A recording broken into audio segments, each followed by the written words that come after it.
বাবা ইঞ্জিনে কি আগুন লেগে গেল নাকি? ধোঁয়া কেন বের হচ্ছে?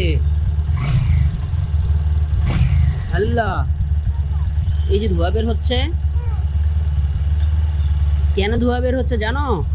কারণ এখানে পানি ছিল না ভিজে, এখন এই যেটা গরম হচ্ছে, আর ওই পানিটা বাষ্প হয়ে ধোঁয়া হয়ে চলে যাচ্ছে। দেখেছেন ইঞ্জিনে? আমি ভেবেছি আগুন লেগে লেগে গেছে, আল্লাহ না করুক আগুন লাগেনি। এই যে ধোঁয়া বের হচ্ছে বাবা, দেখা যায় না।